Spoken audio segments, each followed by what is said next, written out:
हरि ओम। श्री गणेशाय नमः।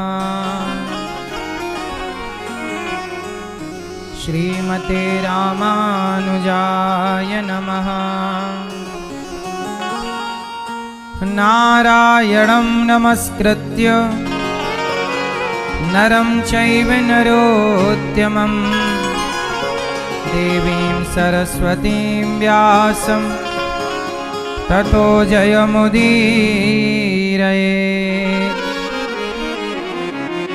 लक्ष्मीनाथसमारम्भां नाथयामुनमध्यमाम् अस्मदाचार्यपर्यन्तां वन्दे गुरो परम्पराम्। जय जय श्री राधारमण, जय जय नवल किशोर, जय गोपी चित चोर प्रभु, जय जय माखन चोर।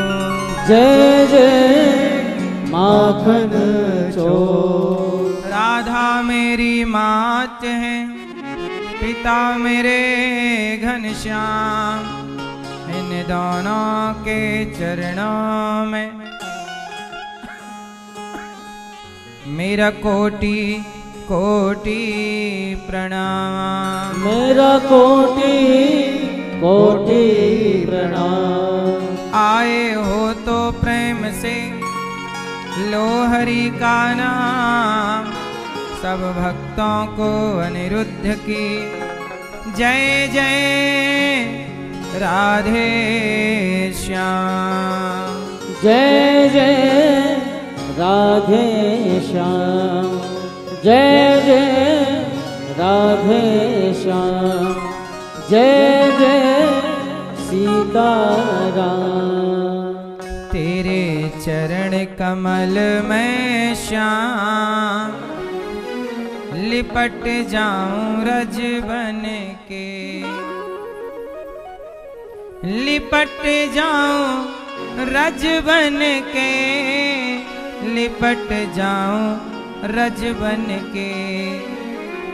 क्या बन के लिपट जाएं भगवान के चरणों में? रज मतलब धूल। तेरे चरण कमल में श्याम, लिपट जाऊं रज बन के। जय हो।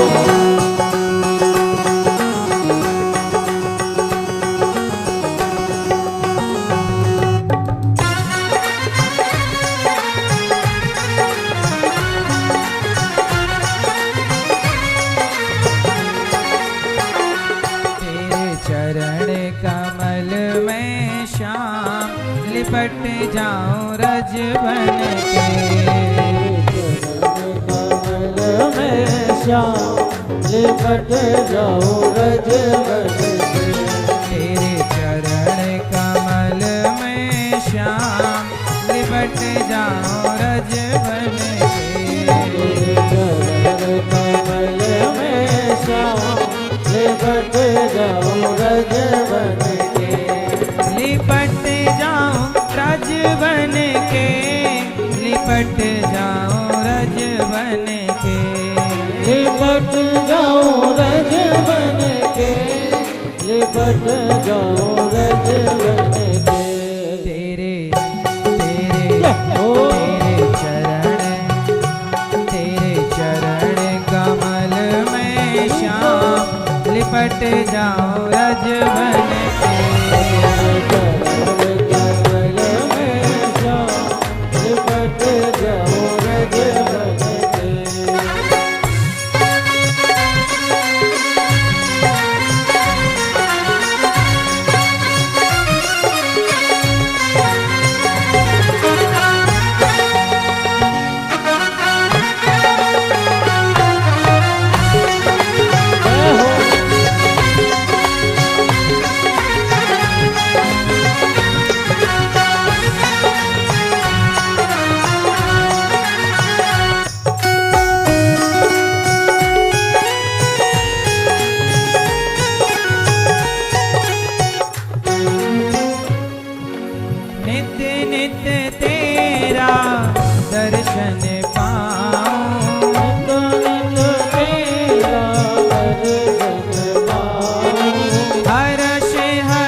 दर्शन पाऊं। नित नित तेरा दर्शन पाऊं। हरष हरस के हरि गुण गाऊं। हरष हरष के हरि गुण गाऊं। मेरी नस नस बस जाओ श्याम, लिपट जाओ रज बन के। मेरे बस बस जाओ श्याम, लिपट जाओ रज बन के। तेरे चरण कमल में श्याम, लिपट जाओ रज बन के। तेरे चरण कमल में श्याम, लिपट जाओ रज बन के।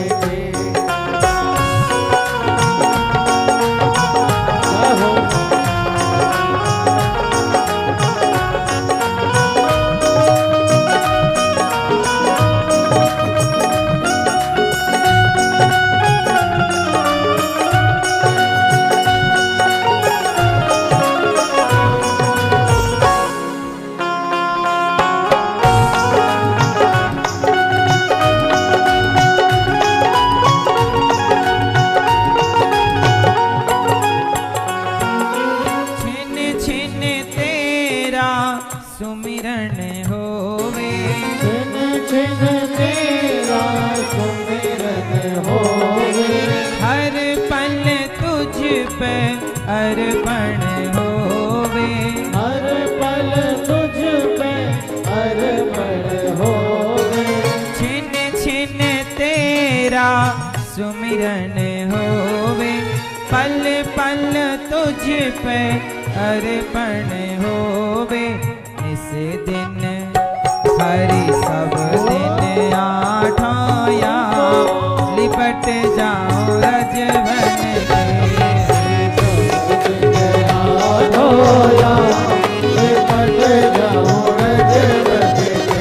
तेरे चरण कमल में श्याम, लिपट जाओ रज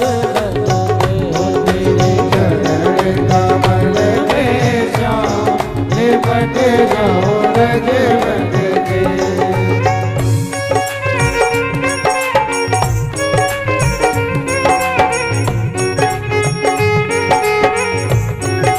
जाओ रज बन के। तेरे चरण कमल में श्याम, लिपट जाओ रज बन के। तेरे चरण कमल में श्याम, लिपट जाओ रज बन के।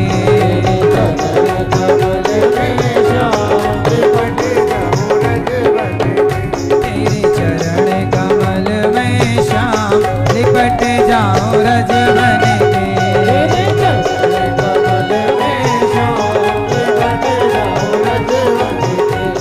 लिपट जाओ रज बन के। लिपट जाओ रज बन के। लिपट जाओ रज बन के। लिपट जाओ रज बन के। तेरे चरण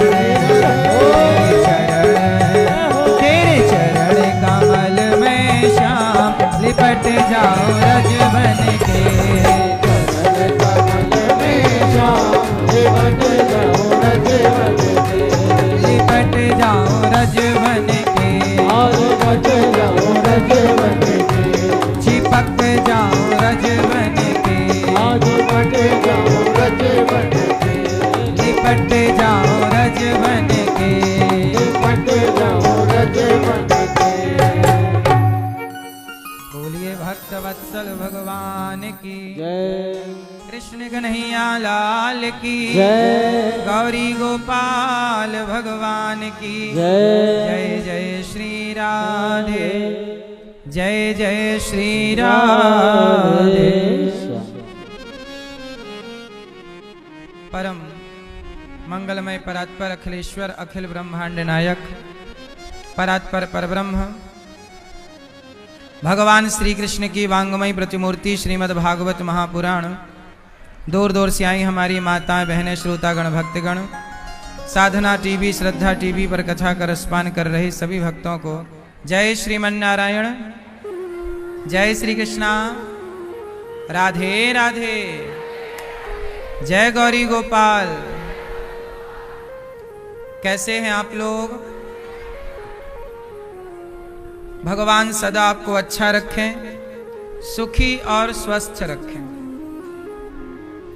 यही मंगल कामनाओं के साथ आइए प्रवेश करते हैं कथा में। कथा की पावन गंगा में आप सब डुबकी लगा रहे हैं। परीक्षित बन के हमारी मैया श्रीमती जागृति मैया और श्री हितेश भाई पटेल जी आप कथा का रसपान कर रहे हैं और अपने 21 पीढ़ी को तार रहे हैं। जो भागवत सुनता है उसकी 21 पीढ़ियां तर जाती हैं। आपके पुत्र सहज जी और पुत्री सजनी जी अमेरिका न्यू जर्सी से आप आए हैं। सा परिवार पूरे परिवार के लिए तालियां बजाकर अभिनंदन स्वागत वंदन। पटेल परिवार का खूब खूब स्वागत। अच्छा लग रहा है आप सबको? परिवार सब खुश है? कथा हम सबके जीवन को बदलती है, हम सबके जीवन में परिवर्तन लाती है। जो भगवान की कृपा चाहता है वो भगवान की कथा जरूर सुने। कल हम लोगों ने कथा में सुना कि भगवान शिव ने मां पार्वती से विवाह किया। मनु जी महाराज की 3 बेटियों की विस्तार से कथा हम लोगों ने सुनी। मनु जी के अब 2 बेटे हैं, प्रियव्रत उत्तानपाद। उत्तानपाद की 2 पत्नियां हैं। मनु जी के कितने बेटे हैं? 2। क्या क्या नाम है? प्रियव्रत, क्या नाम है? और उत्तानपाद, क्या नाम है? उत्तानपाद। उत्तानपाद की कथा पहले है। 2 बेटे हैं उत्तानपाद जी के। उत्तानपाद जी की 2 पत्नियां हैं, बेटे भी 2 हैं। उत्तानपाद जी की 2 पत्नियां कौन कौन सी हैं? सुनीति और सुरुचि। सुरुचि के पुत्र का नाम है उत्तम और सुनीति के पुत्र का नाम है ध्रुव। क्या नाम है? क्या नाम है मैया? ध्रुव। क्या नाम है? ध्रुव। क्या नाम है मेरी मां? ध्रुव। ध्रुव जी 5 साल के हो गए। एक दिन ध्रुव जी अपने पिता की गोद में बैठने गए तो पिता की गोद में जैसे ही बैठने गए, बालक तो अपने पिता की गोद में बैठेगा, उसका जन्म सिद्ध अधिकार है। तो ध्रुव जी जैसे ही अपने पिता की गोद में गए तो बगल में उनकी सौतेली माता ने हाथ पकड़ लिया ध्रुव जी का। कहा कि तू कहाँ बैठना चाहता है? ध्रुव जी बोले पिता की गोद में। माता ने कहा ना, तू पिता की गोद में नहीं बैठ सकता, तू इस गद्दी में सिंहासन में नहीं बैठ सकता, क्योंकि ये सिंहासन तो मेरे बेटे की है, मेरा बेटा भी तो है, तू मेरी सौत का बेटा है। तू इस गद्दी में बैठना चाहता है तो पहले जाकर के तपस्या कर। तपस्या करने से भगवान को पा और भगवान मिले तो बोलना कि मुझे सुरुचि के गर्भ से जन्म दो। जब तू मेरा बेटा बनेगा तब तू इस गोद में बैठेगा। जा तपस्या कर, जा। तपसाराध्य पुरुषम तस्यैवानुग्रहेण में गर्भे त्वं साधयात्मानं यदि इच्छसि नृपासनम। जा। 5 साल का बालक है अभी और मां ने ऐसे अपमान कर दिया। पैसे की, सिंहासन की लड़ाइयां कोई आज से थोड़ी हैं। ये लड़ाइयां सतयुग से हैं। जब से धरती बनी तब से लड़ाई कुर्सी की है, सिंहासन की लड़ाई है। क्यों, ये बात सही है कि गलत है? अच्छा ये बताओ मुझे किसी के सिंहासन में बैठ जाना। देखो, एक व्यक्ति वो है जो दूसरे के सिंहासन में बैठ जाए, जैसे पिता की गद्दी संभाल ले, पिता का सिंहासन संभाले, पिता का सब करे। एक वो होता है जो पिता की गद्दी में बैठता है, एक वो होता है जो खुद की गद्दी खुद तैयार करता है, खुद का सिंहासन खुद तैयार। मैया शोर ना करो मेरी माँ, सब टुप्पी टाप रहो। मैया काहे खड़ी हो मेरी माँ, बैठ जाओ। हाँ सब बैठो, सब बैठो। ओ हरी नीली पीली गुलाबी मैया,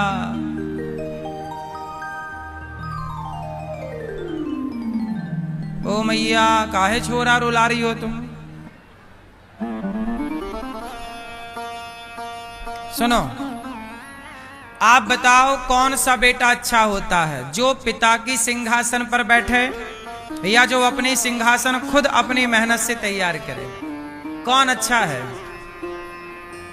हैं? ये कथाएं ये सिखाती हैं कि पिता की सिंहासन पर बैठना जरूरी नहीं है।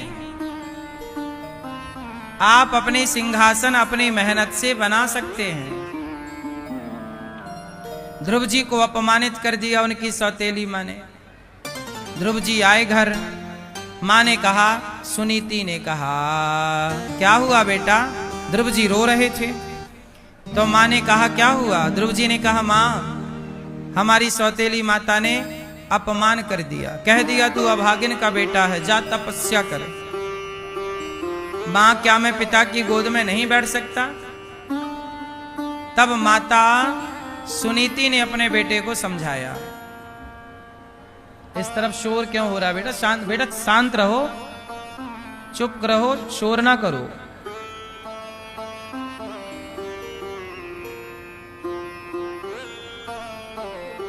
चुप रहो। बोलिए भक्तवत्सल भगवान की जय जय श्री राधे। सुनो, ध्रुव जी ने कहा कि मां क्या मैं अपने पिता की सिंहासन पर गोद पर बैठ नहीं सकता? तब मां ने मोटिवेट किया सुनीति ने, कहा बेटा तू जा तपस्या कर। मां कैसी होती है? मैंने एक वैज्ञानिक के बारे में पढ़ा कि एक वैज्ञानिक जब वो बच्चा था, स्कूल में पढ़ता था, तो उसे स्कूल वालों ने स्कूल से निकाल दिया, कह दिया कि तुम गधे हो, तुमको पढ़ना लिखना आता नहीं है। एक पत्र दे दिया स्कूल वालों ने, कहा अपनी माँ को दे देना। तो बच्चा लाया, अपनी माँ को दिया, और माँ उस पत्र में लिखा था कि आपका बच्चा गधा है, पढ़ता नहीं है, ये पढ़ ही नहीं सकता, इसको कुछ नहीं आता, बैठा रहता है। तो माँ ने पत्र पढ़ा तो बच्चे ने पूछा कि माँ क्या लिखा है, क्योंकि उस समय बालक छोटा था, उसको पढ़ना आता नहीं था। तो माँ ने पढ़ा तो माँ से पूछा कि क्या लिखा है? तो माँ ने बताया कि बेटा इस पत्र में लिखा है कि तुम बहुत होशियार हो, इतने होशियार हो कि तुम्हारे हिसाब की तुम्हारे लायक पढ़ाई उस स्कूल में नहीं है, तुम्हें कोई बड़े स्कूल में पढ़ाना पड़ेगा, क्योंकि तुम बहुत इंटेलिजेंट हो, बहुत योग्य हो, तुम अच्छा पढ़ते हो। माँ ने ये नहीं कहा कि तू पढ़ता नहीं है, माँ ने ये कहा कि तुम बहुत अच्छा पढ़ते हो, तुम बहुत बड़े बनोगे, तुम बहुत बड़े वैज्ञानिक बनोगे। ऐसी मेरा मन कहता है कि तुम बहुत बड़े वैज्ञानिक बनोगे। लो भैया, पत्र में लिखा कुछ और था, माँ ने बच्चे को बोला कुछ और। अच्छा, बच्चे को दूसरे स्कूल में डाला। वह बच्चा सचमुच पढ़ लिख करके बहुत बड़ा वैज्ञानिक बना। जिसे स्कूल ने निकाल दिया था कि ये कुछ नहीं कर सकता, वह बालक बहुत बड़ा वैज्ञानिक बना। इससे यह सिद्ध होता है कि कोई ये जज नहीं कर सकता कि आप में काबिलियत नहीं है। जिसे कह दिया जाए कि तुझ में कोई काबिलियत नहीं है, यदि वो बच्चा भी चाहे तो सबसे अधिक काबिल अपने आप को बना सकता है। आदमी चाहे तो सब कुछ कर सकता है। 0 नंबर लाने वाला 100 नंबर ला सकता है। कुछ ना करने वाला सब कुछ कर सकता है। आप किसी को ये नहीं कह सकते कि ये बच्चा गधा है, ये कुछ नहीं कर सकता। हर बच्चा सब कुछ कर सकता है। बस उस बच्चे को सही मार्गदर्शक की जरूरत है। अच्छा ये बताओ, महाभारत किसने लड़ा? उत्तर दो मेरी मां। किसने लड़ा? अर्जुन ने। अर्जुन लड़े और जीते भी। बोलो हां, बोलो हां कि ना। अर्जुन लड़े और जीते भी, परंतु अर्जुन लड़े किसकी बदौलत? कृष्ण की बदौलत। अर्जुन कह रहे थे मैं नहीं लड़ूंगा, मेरे से लड़ा ना जाएगा। अर्जुन तो युद्ध शुरू होने से पहले ही हार गए। हारे हुए अर्जुन को जिता किसने दिया? भगवान कृष्ण के मोटिवेशन ने, भगवान कृष्ण की ज्ञान ने, भगवान कृष्ण के पॉजिटिविटी ने, भगवान कृष्ण की भगवद गीता ने। यदि भगवान कृष्ण का की भूमिका यदि माँ निभाने लग जाए, पिता निभाने लग जाए, स्कूल के टीचर निभाने लग जाए, तो हर बच्चा अर्जुन बन सकता है। आज बच्चा अर्जुन इसलिए नहीं बन पाता क्योंकि उसे कृष्ण जैसा कोई मार्गदर्शक नहीं मिलता। वरना मुझे लगता है कोई बच्चा गधा नहीं होता। कोई बच्चा ऐसा नहीं है। आप जितने गधे बच्चे आपको लग रहे हैं कि ये कुछ नहीं कर सकते, आप लाओ उन बच्चों को। उन बच्चों को हम बहुत कुछ करने के योग्य बना सकते हैं। जो 0 नंबर ला रहे हैं ना, उन्हें भी परेशान होने की जरूरत नहीं है। जो 0 नंबर ला रहे हैं वो भी इतिहास रच सकते हैं। बोलो हां कि ना। 100 नंबर लाने वाला ही इतिहास रचता है कि 0 वाला भी रच देता है? 0 वाला भी रच सकता है। बड़े बड़े बिजनेसमैन, बड़े बड़े व्यापारी, बड़े बड़े उद्योगपति वो लोग हैं जो कम पढ़े लिखे हैं। इसलिए ये कैसे पता लगाएं कि कोई ज्यादा विद्वान है, कोई कम विद्वान है, कोई ज्यादा पढ़ा लिखा, कोई कम पढ़ा लिखा? नहीं साहब, मुझे लगता है कि कृष्ण की जरूरत है। हर बच्चा अर्जुन हो सकता है। जरूरत केवल कृष्ण की, सही मार्गदर्शन की जरूरत है। सही है कि गलत है? इसलिए आप अपने बच्चे के कृष्ण बनो। आप कृष्ण बनो और अपने बच्चे को मोटिवेट करो। कभी ये मत कहो कि तुम ये नहीं कर सकते। सदा उसे पॉजिटिविटी से भरो, बेटा तुम कर सकते हो, करो। आज समाज में यही तो है, लोग यही तो कहते हैं तुमसे नहीं होगा, तुम नहीं कर सकते। इसलिए सारे लोग नौकरी करने लग गए कि नहीं हमसे बिजनेस नहीं हो सकता, हम नहीं कर सकते, तो चलो नौकरी करो। सारी जिंदगी नौकरी करते करते मर जाते हैं, नौकर बन के रहते हैं, जबकि आप मालिक भी बन सकते हैं।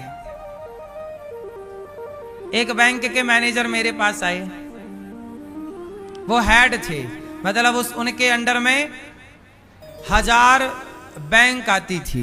1000-2000 बैंक के 1000-2000 बैंकों के मैनेजर के भी ऊपर जो चीफ हैं वो आए हमारे पास, बैठे। हमने कहा कि भाई आप कितना कमा लेते हो? बोले गुरुजी मिल जाता है 2.5-3 लाख रुपए। हमने कहा आपके नीचे कितने लोग काम करते हैं? बोले 2000 तो मैनेजर ही हैं। अब मैनेजर के नीचे 5-5 और जोड़ लो, इतने लोग हमारे नीचे काम कर रहे हैं। हमने कहा आप देखो 3 लाख रुपए कमाते हो और हजारों लोगों को संभालने की काबिलियत आपके अंदर है, आप बहुत योग्य हैं। सोचिए कि आप हजारों को संभाल सकते हैं, इतनी बुद्धि रखते हैं, इतने पढ़े लिखे हैं, तो आप व्यापार करते तो कितने सफल व्यापारी बनते। व्यापार करते तो आज महीने का करोड़ों रुपए कमा रहे होते। आपके नीचे हजारों लोग काम कर रहे होते। अब ये तो सब बैंक के कार्यकर्ता हैं, आप बैंक के नौकर हैं एक प्रकार के। 3 लाख रुपए कमा रहे हैं तो आप भी तो बैंक के नौकर हैं, भले बड़ा पद है आपका, लेकिन हो तो आप भी नौकर। 3 लाख रुपए कमा के भी आप बने क्या नौकर। अरे नौकरियां उनके लिए होती हैं जो कम जानते हैं, कम पढ़े लिखे हैं थोड़ा। चलो अब तुम कुछ व्यापार कर नहीं सकते, बिजनेस कर नहीं सकते, दिमाग ज्यादा चलता नहीं है, सीधा सीधा है। वो शादी वाला घोड़ा नहीं होता, उस घोड़े की आंखों में ऐसी पट्टी बांध दी जाती है। बोलो हाँ, वो केवल सीधा देख सकता है, अगल बगल का नहीं देख सकता, क्योंकि पट्टी बंधी है ऐसे। बोलो हाँ कि ना, ऐसे। उसे सीधा देखा तो सीधा देख। तो नौकरी बिल्कुल सीधा काम है, जाओ टाइम से करो काम, घर आओ, महीना हुआ मैसेज आ गया, आ गई सैलरी, बस।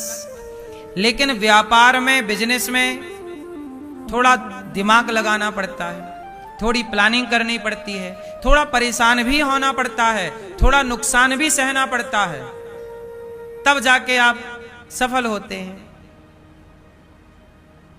तो कहने का अर्थ सिर्फ इतना है कि नौकरी करने वाला बड़ा है कि व्यापार करने वाला बड़ा है।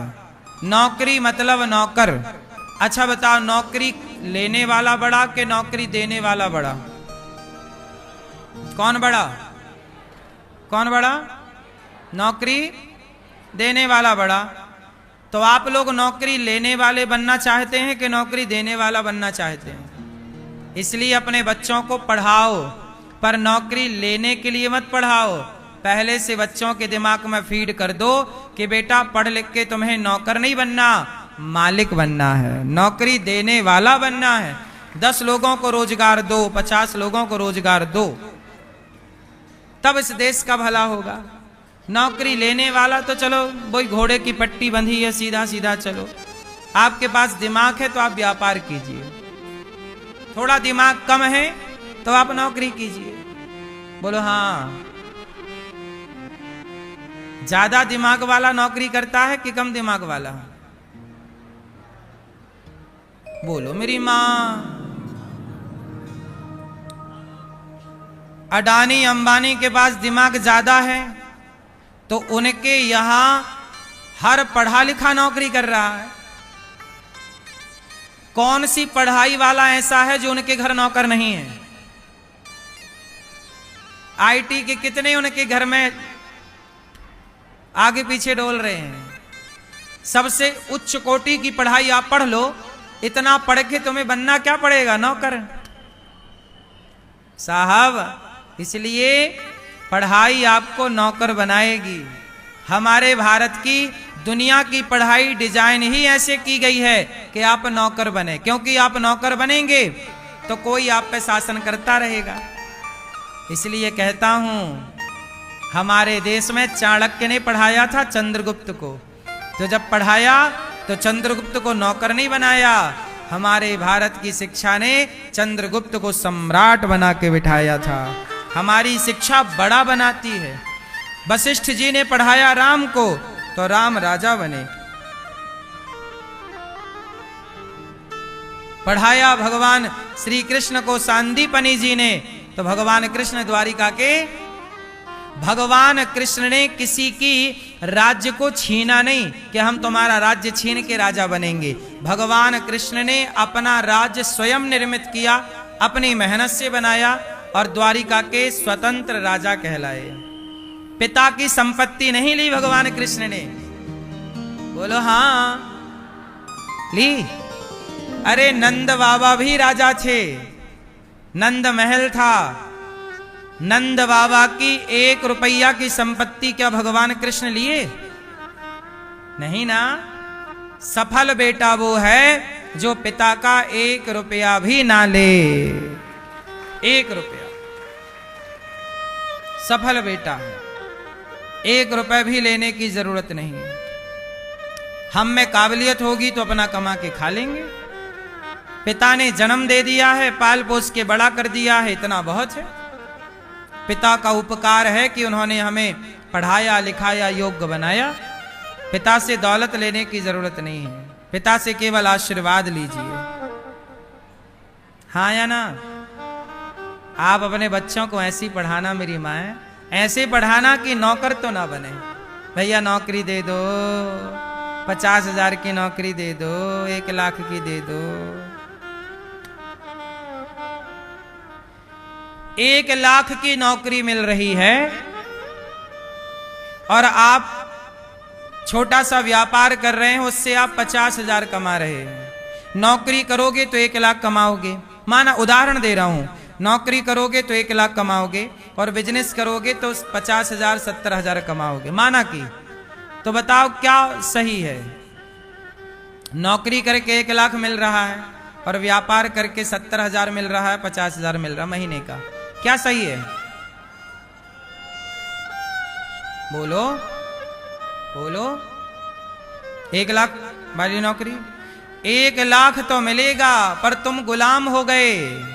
वो जब छुट्टी देना चाहेगा छुट्टी देगा, छुट्टी देना नहीं चाहेगा नहीं देगा। अरे 70,000 कमाओ, कम से कम अपने मालिक के राजा तो, अपने मन के राजा तो रहोगे कि चलो जब चाहे हम जाएं, हमारे ऊपर कोई दबाव नहीं है। थोड़ा बड़ा सोचिए, अच्छा सोचिए। नौकरियां उनके लिए रहने दीजिए जो बेचारे कम पढ़े हैं, कम बुद्धि रखते हैं, सीधा सीधा वो विचारधारा है। क्योंकि मेरी मां, व्यापार में बुद्धि तो लगेगी, दिमाग तो खर्च होगा। अब दिमाग खर्च उन्हीं का होगा जिनके पास दिमाग है ही नहीं, तो खर्च क्या करोगे? सही है कि गलत है आप बताओ। तो अपने बच्चों को क्या बनाओगे? जोर से, नौकरियां नौकरियां नौकरियां देने। सही है ना बेटा? नौकरी लेने वाला बड़ा कि देने वाला? कौन बड़ा? हाँ, आपको भी नौकरी देना है। 50 लोगों को दो, 100 लोगों को नौकरियां दो, है ना मैया? आप नौकरी देती हो कि करती हो नौकरी? नहीं करती हो। हाँ, मैया भी मन की राजा, नहीं करती मैं नौकरी वोकरी। ध्रुव जी महाराज को अपमान मिला मां से, मां ने कहा जाओ तपस्या करो। ध्रुव जी घर से गए, नारद जी मिल गए, ओम नमो भगवते वासुदेवाय मंत्र का जाप दिया। ध्रुव जी उस मंत्र का जाप करने लग गए। 5 साल के हैं ध्रुव जी, छोटे से बालक, लेकिन मंत्र में बड़ी निष्ठा है। मंत्र जप रहे हैं, ओम नमो भगवते वासुदेवाय, ओम नमो भगवते वासुदेवाय, ओम नमो भगवते वासुदेवाय, ओम नमो भगवते वासुदेवाय। ध्रुव जी इस मंत्र का जाप करें। नारद जी ने विधि बताई।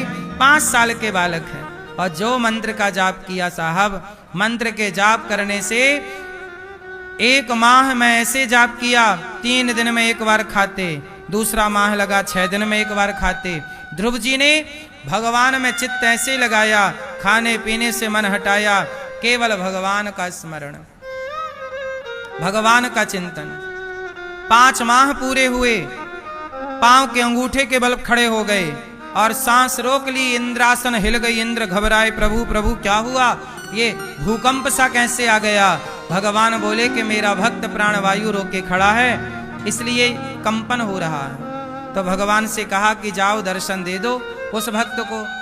तब भगवान ने कहा कि ध्रुव जैसे भक्तों को हम दर्शन देते नहीं, ध्रुव जैसे भक्तों का हम स्वयं दर्शन करते हैं। और दर्शन करने के लिए भगवान प्रकट हो गए।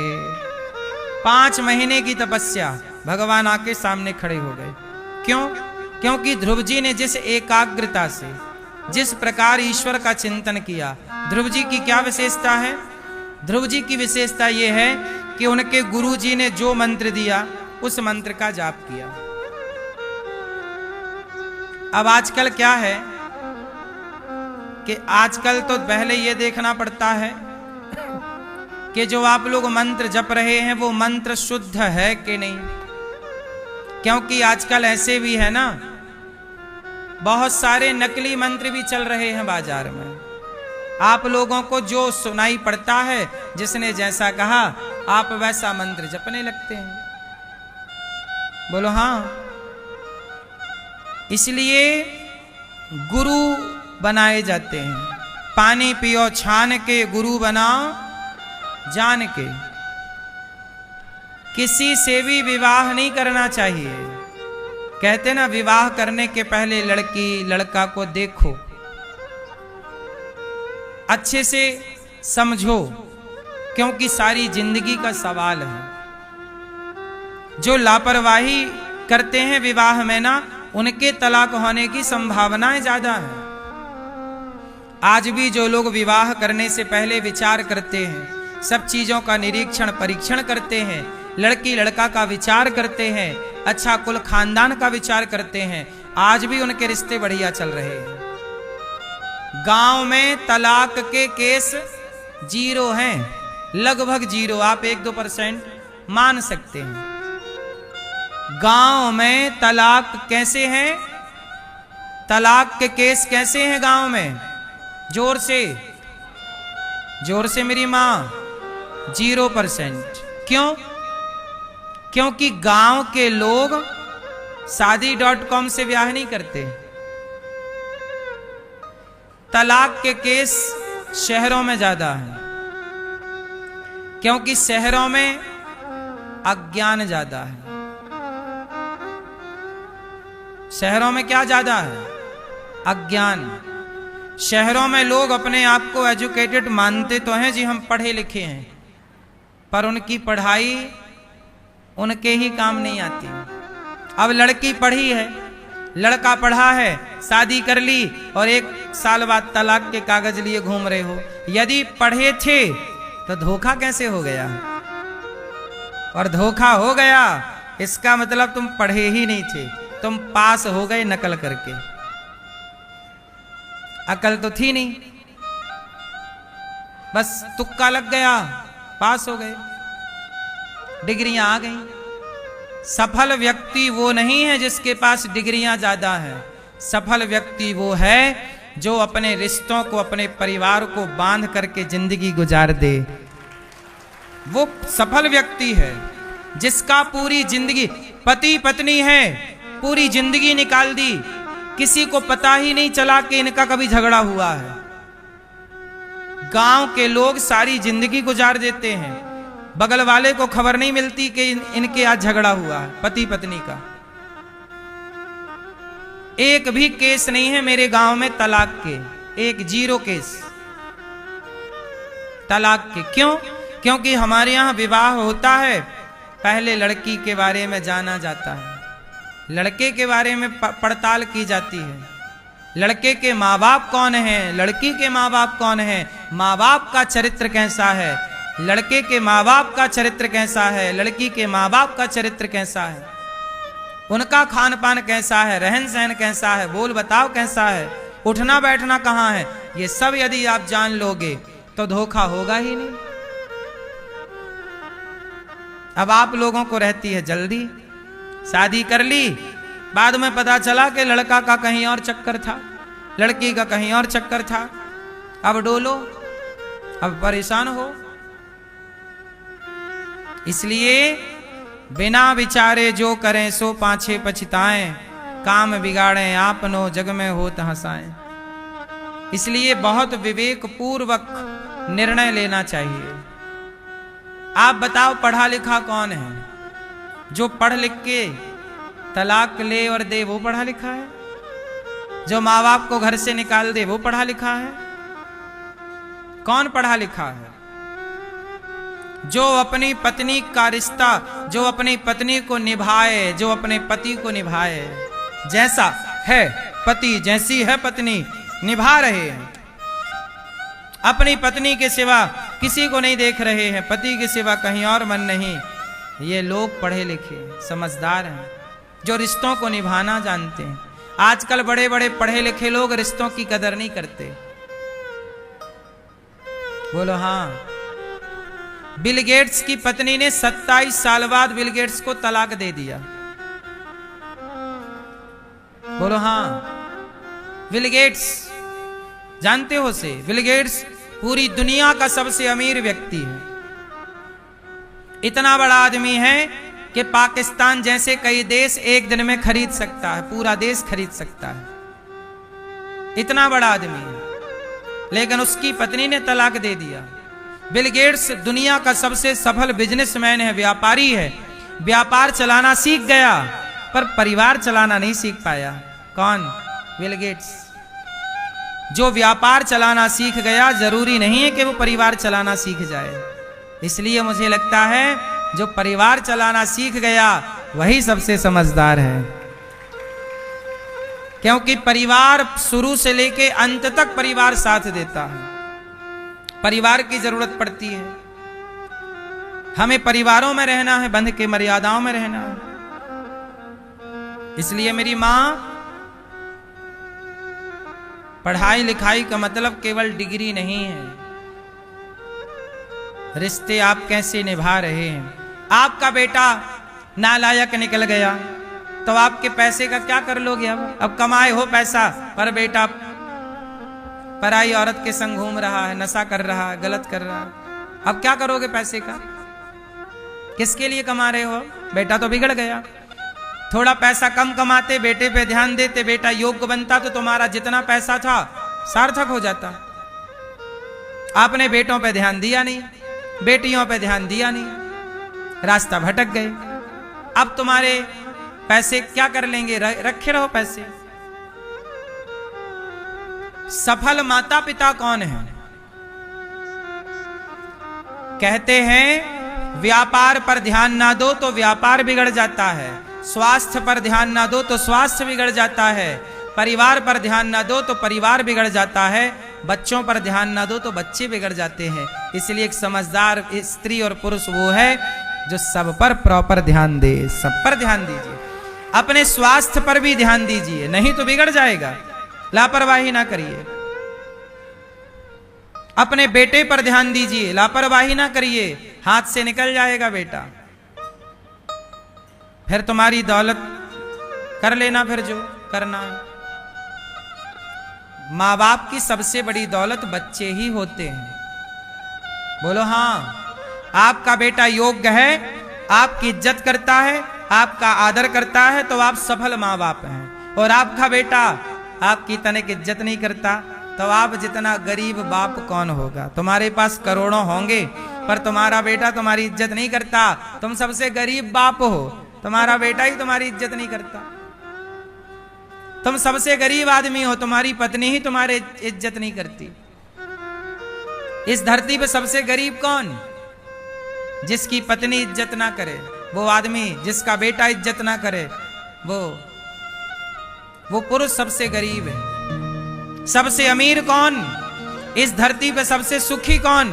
चाणक्य लिखते हैं कि इस धरती पे सबसे सुखी वो है जिसकी पत्नी आज्ञाकारी हो, पुत्र आज्ञाकारी हो।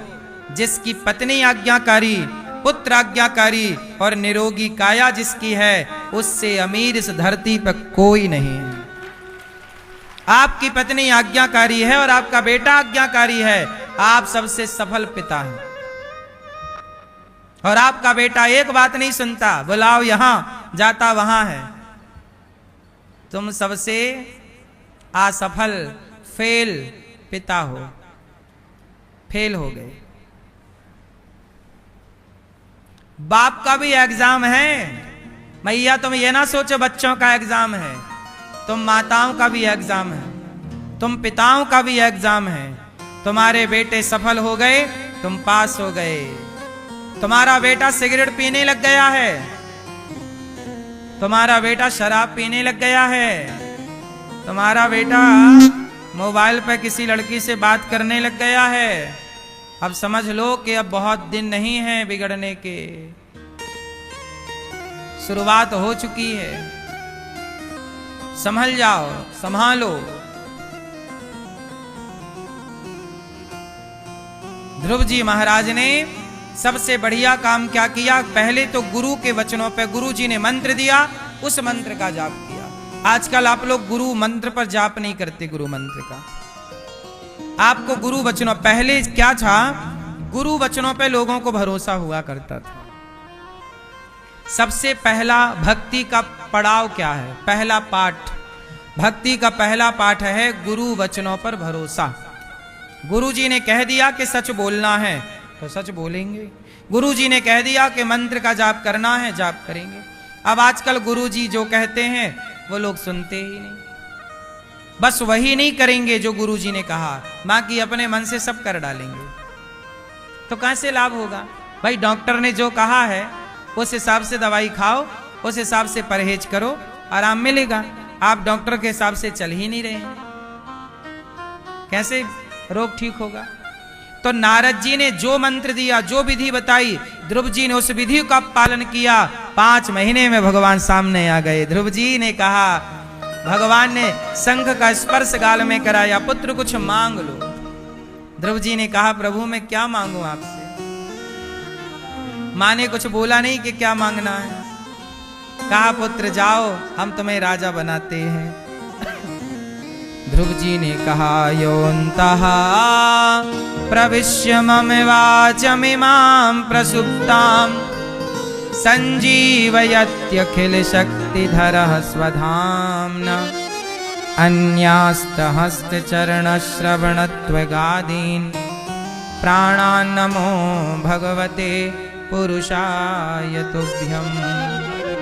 हे प्रभु मेरे अंतःकरण में बस जाइए, यो अंतः प्रविश्य, मेरे भीतर प्रवेश कर जाइए।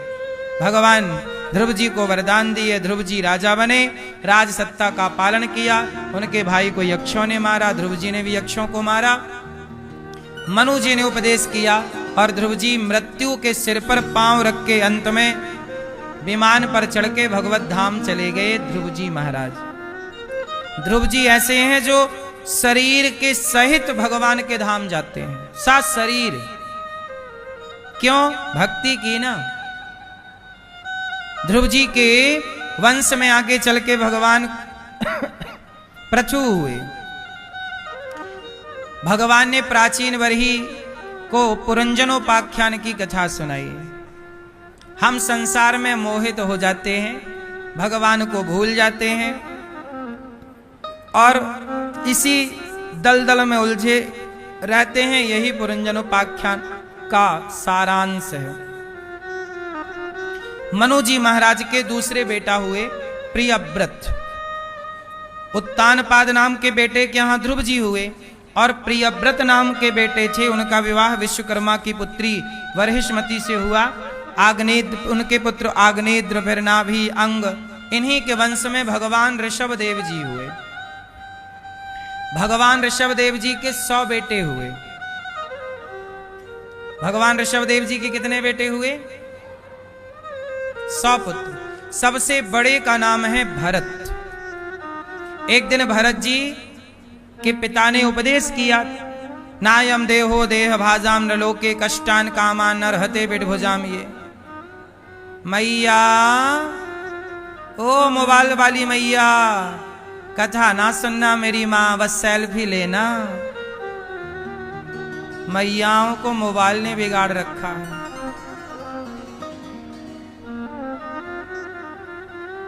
मैयाओं को भी छोरा छोरियों ने सेल्फी सिखा दी। अब ये भी मोबाइल ऐसा लिए घूमती रहती है। इनका फ्रेम बनता ही नहीं, कहां से आ रही है सेल्फी? कैमरा बाहर वाला चालू है और ढूंढ रही है अपने को, हम नहीं आ रहे महाराज, हम नहीं आ रहे। अब कैमरे नहीं पलटाना आ रहा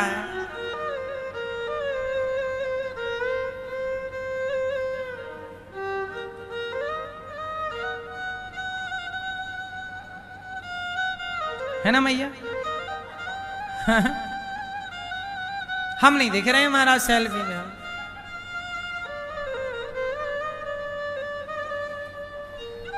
नायम देहो देह भाजाम नलोके कष्टान कामान नरहते बिडभुजाम। ये तपो दिव्यम पुत्र का ये न सत्वम। भगवान ऋषभदेव जी ने अपने पुत्रों से कहा, शरीर क्यों मिला? ये मानव शरीर ईश्वर ने हमें क्यों दिया? क्या करने आए हो? क्या कर रहे हो? क्या करना था? सुंदर। भरत जी इतने प्रभावित हुए अपने पिता के उद्बोधन से। देखो, पहले का बाप अपने बेटों को उपदेश करता था, पहले का पिता क्या करता था, अपने बच्चों को उपदेश देता था। आजकल का बाप, उसे खुद को ही उपदेश पता नहीं है। आप लोगों के बच्चे भटक क्यों गए, इसका सबसे बड़ा कारण है कि बच्चे नहीं भटके, आप ही भटक गए। जब माँ बाप भटक जाएंगे तो बच्चे अपने आप भटक जाएंगे। माँ बाप अपना नियम ना छोड़ा होता, अपनी संस्कृति अपने संस्कार ना छोड़े होते तो बच्चों का इतना ह्रास ना होता। मैं आज बच्चों को दोषी नहीं मानता, मैं बच्चों के माता पिता को दोषी मानता हूं।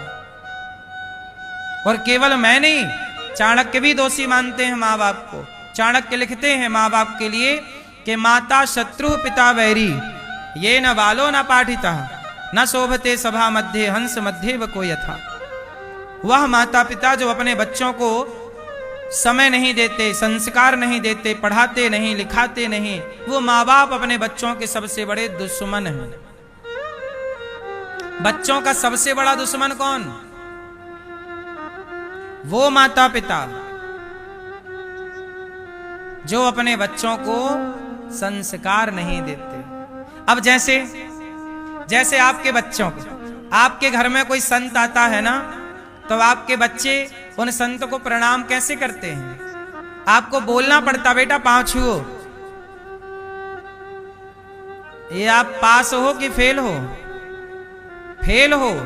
आपको बोलना पड़ा कि बेटा पांव छुओ।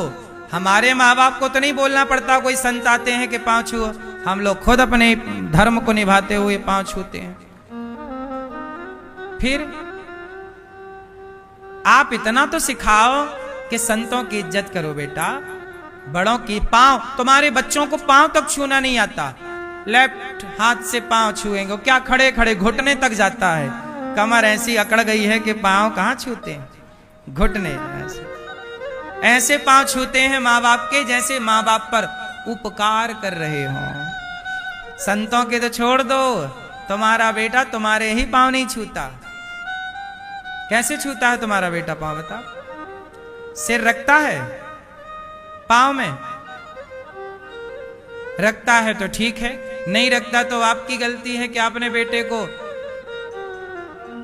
बुआ को कैसे प्रणाम करना है, फूफा को कैसे प्रणाम करना है, दादा को कैसे प्रणाम करना है, दादी को कैसे प्रणाम करना है, माँ को कैसे प्रणाम करना, गुरु को कैसे प्रणाम करना, सिखाया नहीं।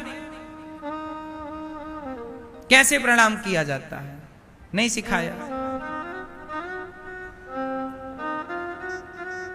कुछ सिखाया होता, कुछ राम के बारे में सिखाया होता, कुछ कृष्ण के बारे में। आपके बेटों को पता है कि श्रवण कुमार कौन है?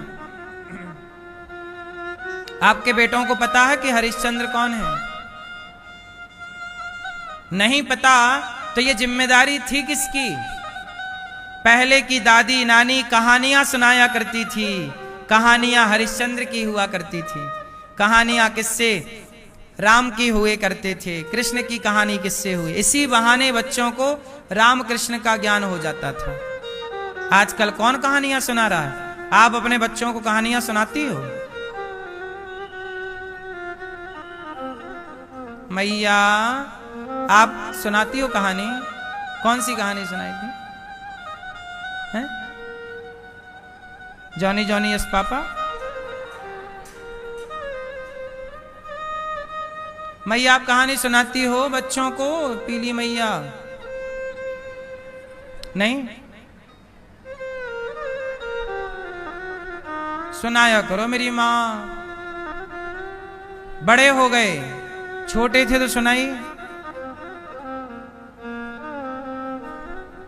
छोटे थे तब भी नहीं सुनाई। नहीं सुनाई इसलिए जल्दी बड़े हो गए, सुनाते थे थोड़ा लेट बड़े होते हैं।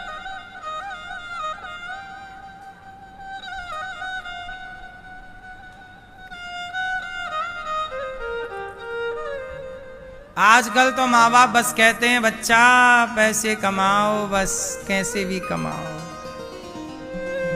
नायम देहो, शरीर मिला है। भरत जी ने जब पिता की बात सुनी, सब छोड़कर चले गए गंडकी के तट पर और वहां तपस्या करने लग गए, चिंतन करने लग गए। पर भरत जी जैसे ज्ञानी भी वहां गए और जानते हो क्या हो गया? वहां जाने के बाद एक मृग से प्रेम हो गया। जंगल में एक मृग था, वो पानी में बहता हुआ जा रहा था। भरत जी नहा रहे थे गंडकी नदी में, तो भरत जी ने देखा कि कोई मृग का बच्चा बह रहा, तो दौड़ के गए, बचा लिया। बचाए, कुटिया पे लाए, सिकाई की, घास दिया, वो बच्चा खाने लगा और वो भरत जी को चाटने लगा। धीरे धीरे भरत जी का अटैचमेंट उस मृग के बच्चे से हो गया। उस बच्चे को उन्होंने पाल लिया, उस बच्चे की देखरेख करने लग गए।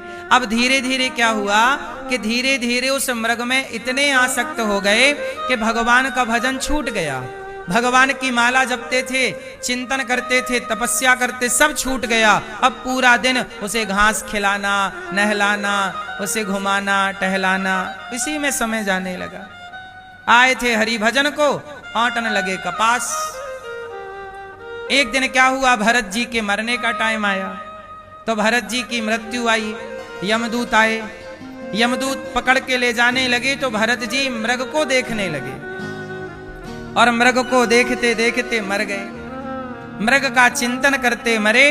तो यमराज जी ने कहा कि भाई आप तो बड़े साधु हैं, संत हैं, तपस्या की, पर आपके आखिरी समय आपका मन एक मृग में लगने से आपको मृग की योनि में जाना पड़ेगा वापिस। तो भरत जैसे ज्ञानी को वापिस कहाँ आना पड़ा? मृग बनना पड़ा। क्यों? क्योंकि मरते समय चित्त में मृग था।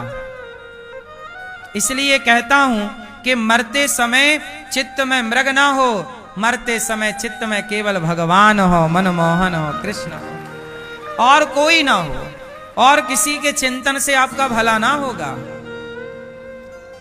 आखिरी टाइम पर है खेल, याद रखना मेरी माँ, एक नंबर ना आए ना, एक नंबर में बच्चे हार जाते हैं, फेल हो जाते हैं। सारे सालों साल की मेहनत एक नंबर के कारण रह जाती है। क्यों? ये बात सही है कि गलत है?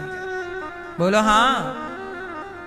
रात रात जागना, रात रात पढ़ना, दिन भर पढ़ना, खेल कूद के समय को भी काट करके पढ़ाई में लगाना, कितनी मेहनत करते हैं बच्चे, पर वो मेहनत करने के बाद भी बेचारे एक नंबर से रह गए हैं। ऐसे ही भरत जी रह गए। इतनी तपस्या की, इतना चिंतन किया, पर आखिरी में एक मृग में मन लग जाने से उन्हें मृग बनना पड़ा। इसलिए मेरी माँ, आप लोग अपना मन कहाँ लगाई हो? अभी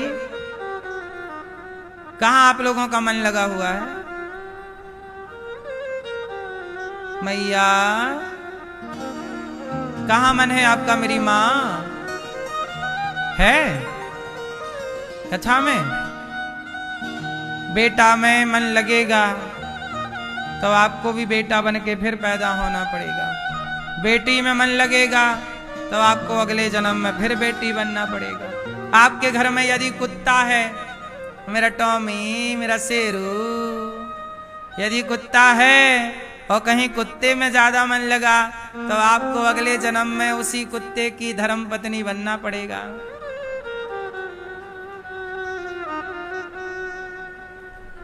नहीं बनना पड़ेगा? कुत्ते की धर्म पत्नी का नाम क्या है? हाँ वही बनना पड़ेगा।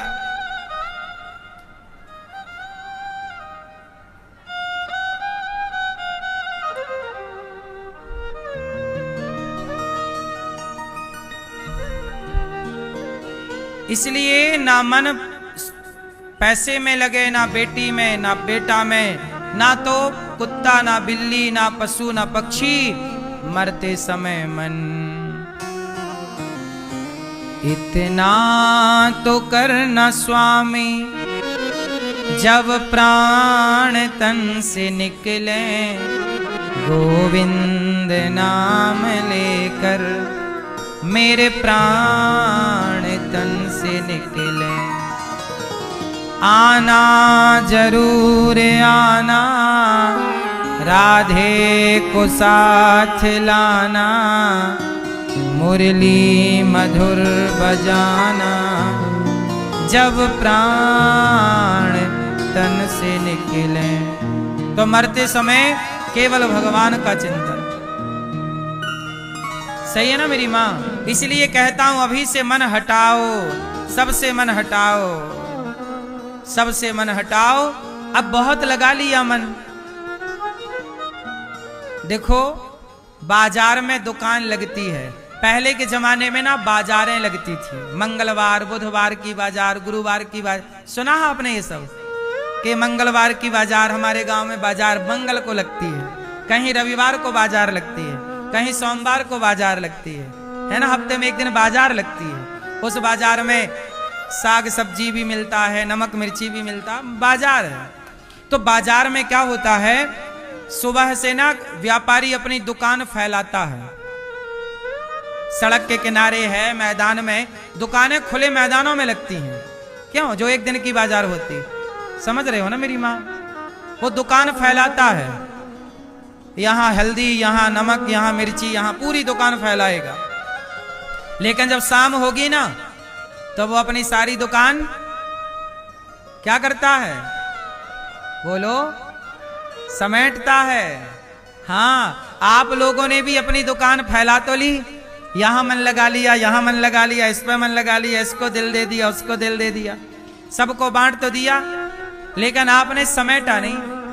इसलिए व्यापारी अपनी दुकान कब समेटता है? दिन में कि रात में? बोलो। हाँ, आपकी भी रात आने वाली है। दिन क्या है? लड़कपन सुबह है, दोपहर जवानी है, और बुढ़ापा आ गया ना, मतलब समझो शाम आ गई। और शाम के बाद क्या आएगी? क्या आएगी? रात आएगी। रात मतलब मृत्यु। तो मौत आए उसके पहले अपनी दुकान समेट लो, सबसे मन हटाओ, ईश्वर में मन लगाओ, वरना दुकान फैली रहेगी तो काम ना होगा। हिसाब किताब कैसे करोगे? तो शाम होते ही, रात होते ही जल्दी दुकान समेट लो। मौत आ गई, समय कम बचा है, सिर पे मौत नाच रही है, अब जल्दी से समेटो। फैलान तो फैला ली, सब में मन लगाया। कहां कहां मन लगा है आपका? मैया, कहां कहां मन लगा है? इसमें मन, बेटे में, बेटी में। जैसे किसी के 4 बेटे हैं, तो 4 बेटे हैं और 2 बेटी हैं, या किसी के 2 बेटे 2 बेटी, या 1 बेटा 1 बेटी, तो बेटा में भी मन लगा है और बेटी में भी मन लगा। और बेटा बेटी के जो बच्चे हैं उनमें और मन लगा। दादी बोलती है मेरा पोता मेरे बिना रहता नहीं है। हाँ, मेरा पोता रहता नहीं है मेरे बिना। हाँ, झूठी दादी,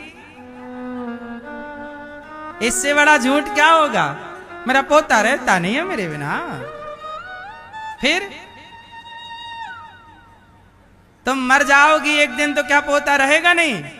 बढ़िया रहेगा, बढ़िया खाएगा पिएगा मौज करेगा।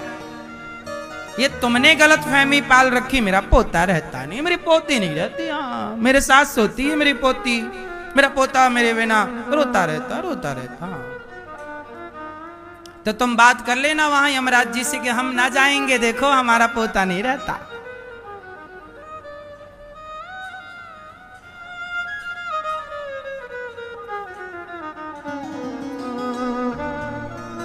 ये सब बंधन हैं, सब लोग रह लेते हैं सबके बिना। बोलो हाँ। कोई आपसे कहे कि हम तुम्हारे बिना नहीं रहेंगे, नहीं जी पाएंगे, ये झूठ है। क्यों? ये सच है।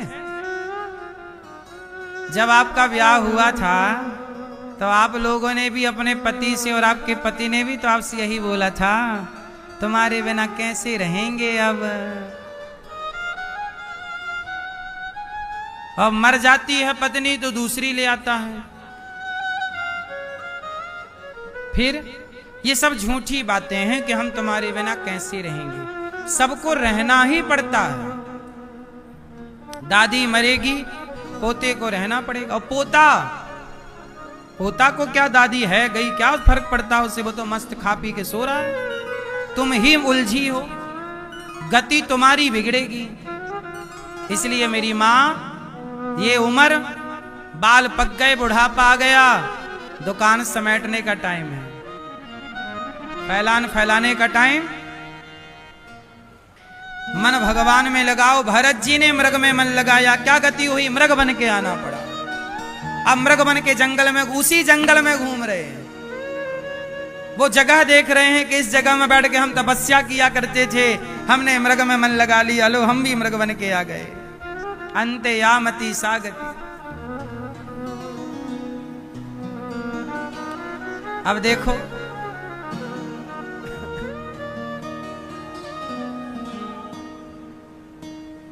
ए भैया,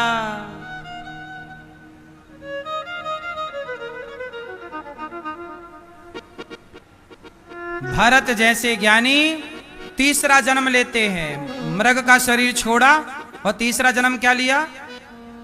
फिर मनुष्य बने। और जब मनुष्य बने तो भरत जी ने अब किसी से कोई बात नहीं की, चुप रहे, चुप रहे, चुप रहे। नाम पड़ा जड़ भरत। क्या नाम पड़ा? जड़ भरत नाम पड़ा। मूर्खों की तरह व्यवहार करते रहे। वो समझ गए ना कि ज्यादा बोलेंगे तो फंसेंगे, ज्यादा संसार में फंसे रहेंगे। तब भरत जी ने कोई बात नहीं की। भाइयों ने कहा, जाओ खेत में धान बो दी है, चिड़िया उड़ाना। तो भरत जाए, चिड़ियों से बोले, राम जी की चिड़िया, राम जी का खेत, खाओ री चिड़िया, भर भर पेड़ खाओ। भरत जी को घर से निकाल दिया। जंगल में एक जंगल के राजा ने भरत जी को देवी के मंदिर में बलि चढ़ाने के लिए झुकाया। भरत जी झुक गए। भद्रकाली खुद प्रकट होकर उन दुष्टों का दमन करती हैं, भरत जी की रक्षा होती है। और सिंधु सौवीर देश का एक राजा पालकी पर चढ़ के सत्संग करने जा रहा था। उसका एक कहार बीमार पड़ गया तो भरत जी को अपनी पालकी में लगा लिया। भरत जी राजा रहुगण की पालकी लेकर चले और चींटी कोई आ जाए, कोई जीव आ जाए तो भरत जी छलांग लगाते हैं कि मेरे पांव के नीचे कोई जीव हत्या ना हो जाए। एक बार छलांग मारी तो राजा रहुगण के सिर पे पालकी टकराई। तो राजा रहुगण बोला, क्यों रे, कौन उछल कूद कर रहा है? कहारों ने बताया, महाराज ये नया नया भर्ती हुआ है बिना इंटरव्यू का, यही उछल कूद कर रहा है। तो उसको बोला कि समझाओ। समझाया, भरत जी फिर भी ना माने। राजा बोला, अब मैं तुझे मृत्यु दंड दूंगा। अब मैं यहां थोड़ा ज्ञान की, भरत जी ने जो ज्ञान रहुगण को दिया वो जरा सा मैं आपको प्रसंग सुना दूं, और मैं आपसे कुछ सवाल पूछूंगा, फिर आपको उसका उत्तर मिलेगा, जिससे आपका ज्ञान और बढ़ेगा। अब बहुत सा मैया भैया, ए लाला, यहां तुम खड़े काहे हो जाते हो? बैठ जाओ मेरी माँ।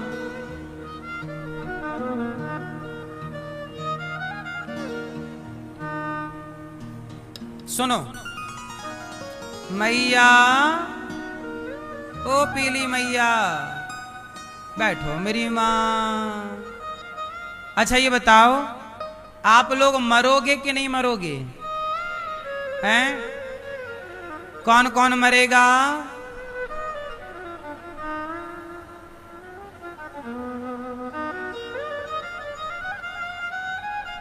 अच्छा हम आपको अमर बना दें तो? आप कहो तो आज हम आपको अमर कर दें,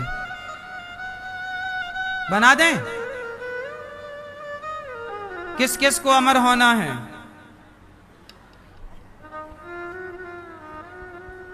चलो, होना सबको है।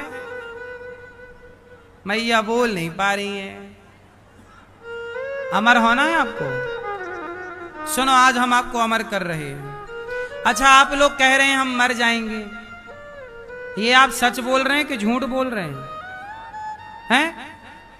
ये भी झूठ है। आप कह रहे हैं हम मर जाएंगे, जबकि आप कभी मरते ही नहीं। मैया आप मरती हो? आपने कहा हम मर जाएंगे। कौन मरता है? कौन मरता है?